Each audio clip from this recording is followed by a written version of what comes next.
রাত্রে আমরা যেন মহারাজের কাছে ফেল না, কিছু একটা করতেই হবে। আমার মাথাটা গরম হয়ে যাচ্ছে। গোপালের মতন রাজসভার ময়লাকে যতক্ষণ না ফেলা যাচ্ছে ততক্ষণ আমার মাথা জ্বলন্ত কয়লা হয়েই জ্বলবে। পণ্ডিত মশাইয়ের মাথায় একটা বুদ্ধি আছে মন্ত্রী মশাই।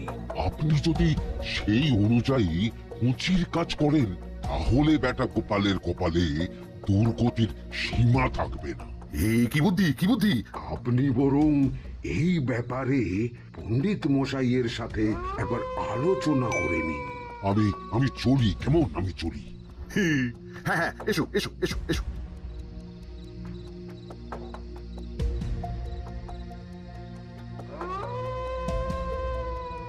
আরে ওই তো আমার বাঁ হাত ঘটা আসছে, বেটাকে দিয়ে একটা কাজ করাতে হবে। এ কি মন্ত্রী মশাই, আপনি এখানে দাঁড়িয়ে কি করছেন? এই একটা গুরুত্বপূর্ণ ব্যাপারে কথা বলছিলাম। একটা একটা কাজ করতে পারবি? কি কাজ করতে হবে বলুন মন্ত্রী মশাই। আমাকে একটু ঠান্ডা জল, পাতিলেবু আর পুদিনার পাতা দিয়ে শরবত বানিয়ে খাওয়াতে পারবি? সেসব আমার ঘরে ব্যবস্থা করাই আছে। চলুন চলুন আমার সাথে চলুন। হ্যাঁ হ্যাঁ, চল চল চল চল চল।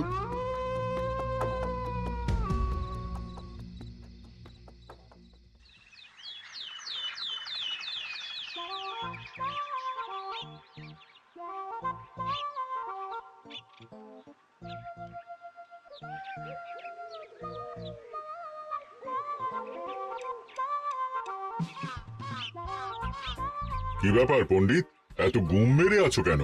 সকাল সকাল গিন্নি খুব বকেছেন মনে হচ্ছে। গিন্নির বাক্য সুধায় কান ভরে গেছে, আর কিছুই কানে ঢুকছে না। আরে দাঁড়াও দাঁড়াও পণ্ডিত, দাঁড়াও জ্যোতিষী। পণ্ডিত তো আমার কথা শুনতেই পেল না মনে হচ্ছে। তুমি তো দূর থেকে বলেছো, আমি তো বলেছি পাশ থেকে, তাতেও শুনতে পাইনি। কানের পোকা হলো নাকি? কি গো পণ্ডিত, ব্যাপার কি? কেমন বুঝছো?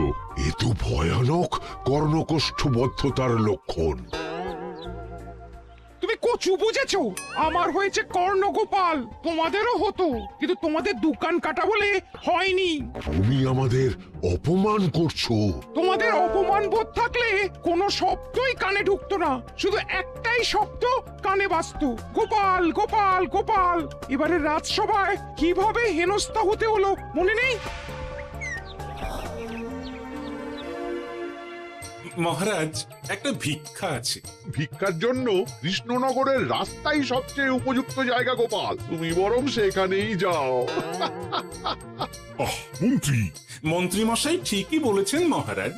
যে যার নিজের জায়গা থেকে কথা বলে। কুকুর বলে ভৌ ভৌ, বেড়াল বলে মিউ মিউ, কাক বলে কা কা।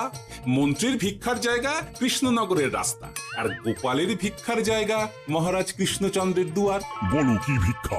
বাড়িতে পুজো আছে মহারাজ, খরচা অনেক, কিছু ঋণ আবশ্যক। যদি 100 মোহর।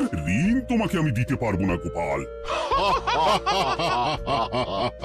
পুজো উপলক্ষে তোমাকে আমি 100 মোহর দিলাম। মহারাজ, আমিও ঠিক এই কথাটাই বলতে যাচ্ছিলাম। আমরাও তাহলে বাড়িতে পুজো করব। পুজোর জন্য আমাদের অনেক খরচ, তাই যদি... অবশ্যই অবশ্যই, কত ঋণের প্রয়োজন খাজাঞ্চির কাছ থেকে নিয়ে নিও, সুদটা আমি মাফ করে দিলাম। মহারাজ, গোপালকে দান আর আমাদের ঋণ? হ্যাঁ, কারণ তোমরা নিজেরা খাবে, কিন্তু গোপাল অন্যদের খাওয়াবে। গোপালের মতো মানুষের সঙ্গে থাকাই হলো রাজধর্ম। কিন্তু... তাছাড়াও তোমরা হলে 80 যাই বেতন পাই দলের লোক। গত 1 বছরে তোমার কোন মন্ত্রণা দেশের কাজে এসেছে? পণ্ডিত কোন নতুন তত্ত্ব শুনিয়েছে? জ্যোতিষী কোনো অমোঘ ভবিষ্যৎবাণী করেছে? আর বৈদ্য 3 বছর ধরে আমার হাঁটুর ব্যথা সারাতে পারেনি। কিন্তু গোপাল, গোপালের ভাঁড়ে হাস্যরসের কখনো অভাব হয়নি। মনে আছে? আছে। কিন্তু করার তো কিছু নেই। আছে। কিছু ভেবেছো নাকি পণ্ডিত? তোমাদের মনে আছে মহারাজ মোহর দেওয়ার পর গোপাল সেদিন বলেছিল, কি গোপাল, খুশি তো? মহারাজ, আপনি আমাকে 1 মুঠো ধুলো দিলেও আমি খুশি। সেই ধুলো মুঠোই আমি সোনা মুঠো করে ফেলবো। মনে নেই আবার? একটু ঝেড়ে কাশো তো দেখি পণ্ডিত, কি ভেবেছো? যা হবে দেখতেই পাবে।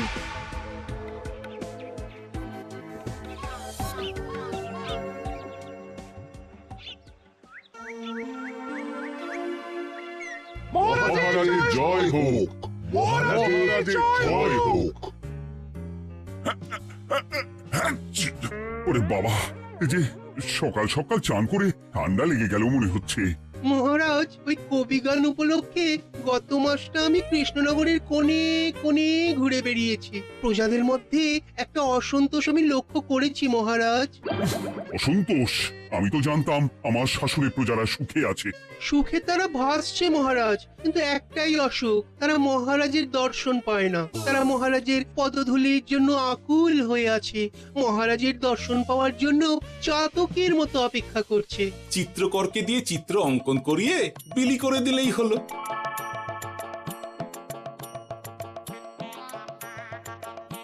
খুব ধুলো হয়েছে মহারাজ, কিন্তু এত ধুলো। কালকের ঝড়ে ঢুকেছে। ঝাড়ুদার,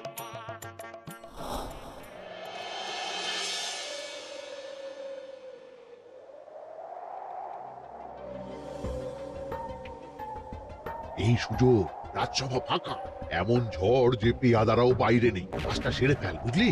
কিরে, কাজটা কর।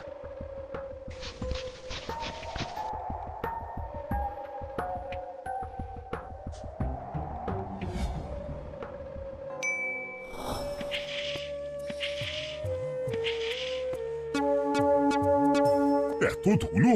উফ, মহারাজ, কাল ঝড়টা বড় সাংঘাতিক হয়েছিল। তা বটে। আচ্ছা গোপাল, তুমি বলেছিলে মহারাজ তোমাকে এক মুঠো ধুলো দিলেও সেটা সোনা হয়ে যাবে। এখনো সেই কথাই বলছি। মন থেকে বলেছিলে, না মহারাজকে তেল দেবার জন্য? তেল দেওয়ার দায়িত্বটা তো আপনি নিজের কাঁধেই নিয়ে ফেলেছেন। আমি যা বলি সত্যি বলি। আজ যদি এই 4 ঝুড়ি ধুলো মহারাজ তোমাকে উপহার দেন, তখনও একই কথা বলবে? নিশ্চয়ই। মহারাজ, গোপালকে এই 4 ঝুড়ি ধুলো দেওয়ার হুকুম হোক। কি গোপাল, আমি তোমাকে যদি এই ধুলোর ঝুড়িগুলো দিই, তা থেকে সোনা আসবে নাকি? আসবে মহারাজ, মোহরের বস্তা আসবে। যদি না আসে, আপনি বলুন। তোমাকে কৃষ্ণনগর ছেড়ে চলে যেতে হবে। রাজি? আর যদি আমি পারি, তাহলে আপনাকে এই মন্ত্রীর চাকরি ছেড়ে দিতে হবে। কি রাজি? কি মন্ত্রী রাজি? রাজি। গোপাল রাজি মহারাজ। আচ্ছা, আর কেউ মন্ত্রীর পক্ষে বাজি ধরেছেন নাকি? হ্যাঁ, আমি আমি আমি ও গোপাল এবার যে মরণ কুয়োতে ঝাঁপিয়েছে, সেখান থেকে আর উঠে আসতে পারবে না। কুয়ো থেকে মোহরের বস্তা আসবে। এ হচ্ছে গোপালের উন্মাদ রোগের শুরু। দেমাক দেমাক মহারাজের পিঠ চাপড়ানি পেয়ে পেয়ে গোপাল ভেবেছে যে ও সব কিছু করতে পারে। এবার শুধু সেই দিনটার অপেক্ষা, যেদিন গোপালকে উল্টো গাধায় চড়িয়ে কৃষ্ণনগর থেকে বার করে দেব। এতটা নিশ্চিন্ত হবেন না মন্ত্রীমশাই। গোপাল কিন্তু হালকা কথা ছুঁড়ে দেওয়ার লোক নয়। কি বলতে চাইছো পণ্ডিত? ওই 4 ঝুড়ি ধুলো থেকে মোহরের বস্তা আসবে? না, তা বলছি না, অন্য জায়গা থেকেও তো মোহরের বস্তা আসতে পারে। তার সঙ্গে ধুলো মিলিয়ে দিলেই কেল্লা ফতে। গোপালের নিশ্চয়ই কোনো পরিকল্পনা আছে। গোপালের সব পরিকল্পনার গোড়া মেরে রেখে দিয়েছি পণ্ডিত। ঘটা আছে গোপালের পেছনে, আর ঘটা আছে গোপালের বাড়ির পাহারা। লুকিয়ে কিচ্ছু করতে পারবে না। আরে ওই তো বটা আসছে। বেল্লিক, উল্লুক, তোকে আমি জল বিছুটি দেওয়াবো। গোপালকে ছেড়ে চলে এসেছিস কেন? ছেড়ে আসবো কেন মন্ত্রী মশাই? গোপালকে ওর বাড়ির সামনে ছেড়ে এসেছি। ওখানে তো ঘটা আছে। ও বড্ড ঘুরিয়েছে বেটা। কোথায় কোথায় গিয়েছিল গোপাল? 4 ঝুড়ি ধুলো নিয়ে বেটা বাড়ির উল্টো দিকে হাঁটা দিল। চললাম পিছু পিছু। যাচ্ছিল কোন দিকে? নদীর দিকে। কিন্তু গোপাল দাঁড়ালো যদুর বাড়ির সামনে। এই যদু হলো সেই লোক যে লোকজনের বাড়িঘর কেনা বেচা করে আর লোক ঠকায়। আগে রাজধানীতে থাকতো। বেটা রাজধানী থেকে এই কৃষ্ণনগরে পালিয়ে এসেছে, এখানেও লোক ঠকাচ্ছে। কিন্তু বেটা এত চালাক যে কিছুতেই ধরা যাচ্ছে না। এইরকম লোককে ধরাচ্ছে হাতে রাখা ভালো নয় কি মন্ত্রীমশাই? সে তো জানি, কিন্তু ওর ওপর মহারাজের কড়া নজর আছে। এখন ওর সঙ্গে সম্পর্ক রাখা খুব ঝুঁকি। যাই হোক, তারপর? হ্যাঁ, তারপর যদু রে। গোপাল খুড়ো, আরে তুমি এখানে কি করছো? দেখতেই তো পাচ্ছিস ধুলো।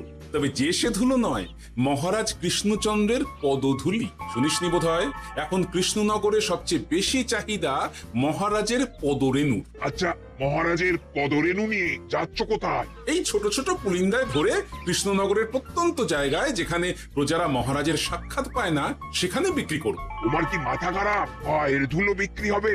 ওরে, গতবারে মাত্র 1 ঝুড়ি ধুলো 1000 মোহরে বিক্রি করেছিলাম, এবারে 4 ঝুড়ি।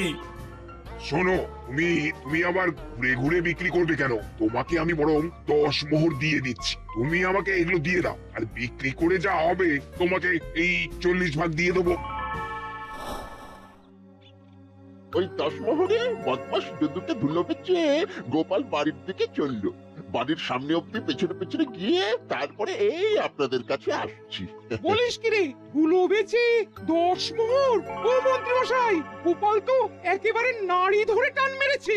গেল রাজসভায় এমন সুখের চাকরিটি গেল, এবার আবার রাস্তার ধারে গিয়েই বসতে হবে। এবার নবাবের দরবারে জায়গা আছে কিনা খোঁজ করি গিয়ে। ধ্যাত্তেরি, 10 মোহর আর 1 বস্তা মোহরের মাঝখানে অনেক রাস্তা, সেই রাস্তায় আমি লোক বসিয়ে রাখবো। আরে আরে, ওই তো তোমার ঘটা আসছে। এই, তুই গোপালের ঘরের পাহারা ছেড়ে এলি কেন? গোপাল নেই নেই নেই নেই নেই নেই।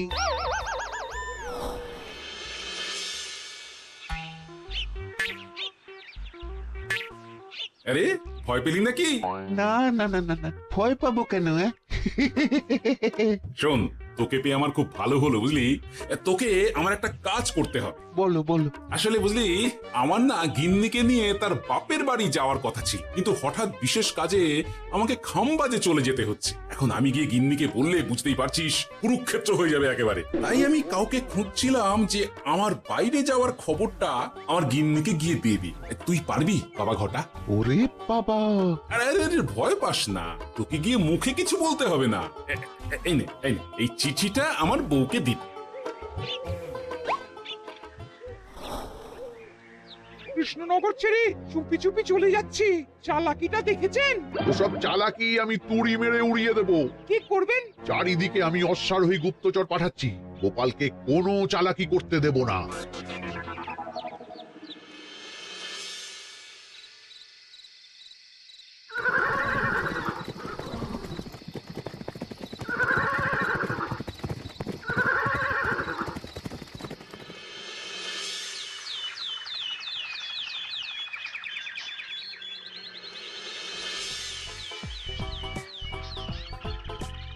অং বং পিং পং। হ্যাঁ, ওদের বাপ যে এ আবার কি বলে? মানে বুঝিতে পারিলে না?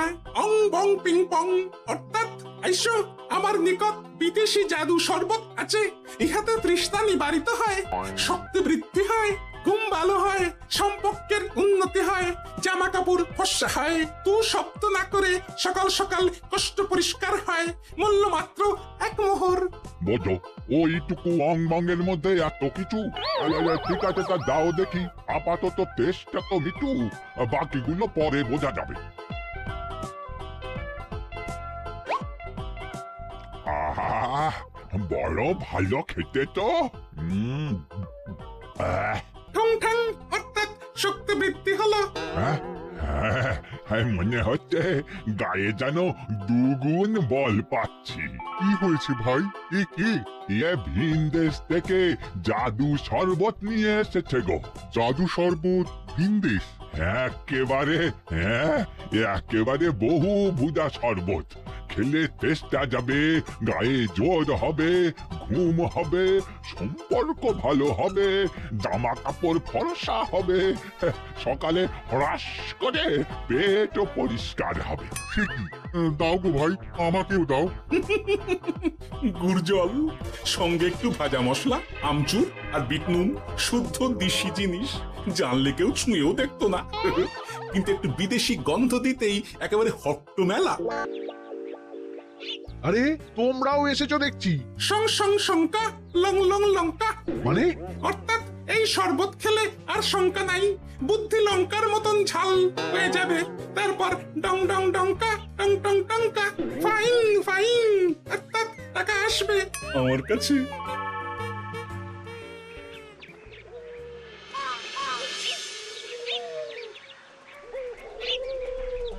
ঝপ ঝপ ছপাং ভট ভট ফটাং। অর্থাৎ উহাকে দৌড়িয়েছ কেন? বেটা জোচ্চোর অনেককে ঠকিয়েছে, অনেক দিন থেকে তককে তককে ছিলাম। এবার এই ধুলো নিয়ে মহারাজের পায়ের ধুলো বলে বিক্রি করছিল। একটা বেনামি চিঠিতে খবর পেয়ে বেটাকে ধরেছি। ব্যাং ব্যাং বিগ ব্যাং। অর্থাৎ বাহ বাহ বাহ বাহ। বেনামি চিঠিটা আমি দিয়েছিলাম বাবু। বাবা যদু, তুমি সেই রাজধানী থেকে কৃষ্ণনগর অবধি মানুষকে অনেক খোল খাইয়েছো। তুমি এতদিন ঘুঘু দেখে এসেছিলে বাবা। এবার গোপাল নামক ফাঁদটা দেখলে। কতবার বলবো এইসব ধুলো আমি গোপালের কাছ থেকে কিনেছি। যা বলার ওই বিচারের সময় মহারাজকে বলবি। চল চল চল চল চল।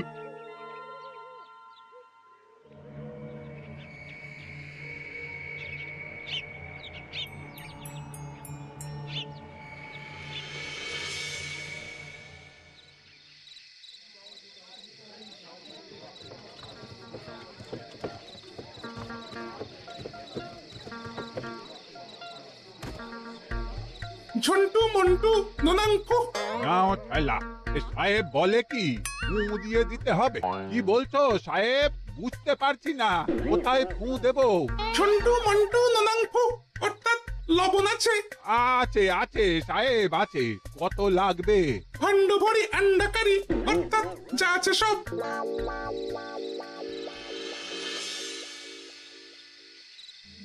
ব্যাস, মোটামুটি আশেপাশে সব দোকানের নুন এখন আমার জিম্মায়। এবার আসল মজা শুরু হবে।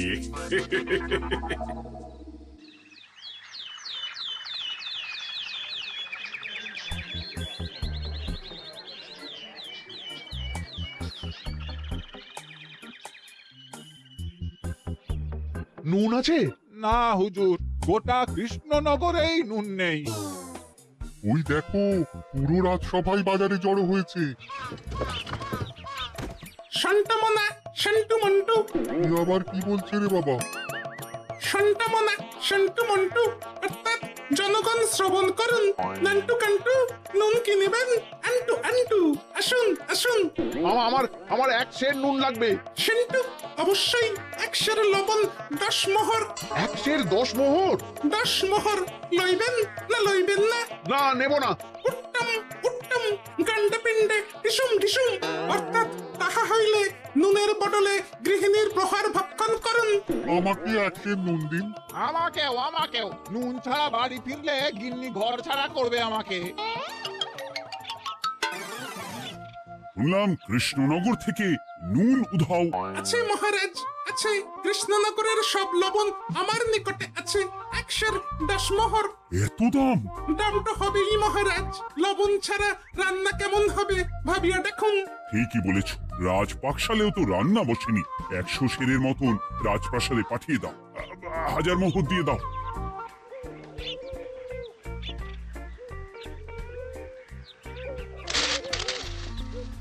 ব্যাস, 1 বস্তা মোহর হয়ে গেছে। গোপাল? হ্যাঁ মহারাজ, গোপাল যে 4 ঝুড়ি ধুলো থেকে 1 বস্তা মোহর রোজগার করেছে। ইয়া বাত! চলো রাজসভায়, পুরো গল্পটা শুনতে হবে। সকলেই এসো তাহলে রাজসভায়। কিন্তু মহারাজ, যারা বাজি হারলো তাদের তো চাকরি গেছে, তো তারা রাজসভায় যাবে কি করে? ঠিক ঠিক ঠিক বলেছ। আর যারা বাজি হারলো তারা বাদ, বাকিরা চল। এই সেরেছে, গোপাল তো আবার বাজি মেরে দিল। ও মহারাজ, আমাদের দেখুন। ও মহারাজ, আমাদের দেখুন। ও মহারাজ।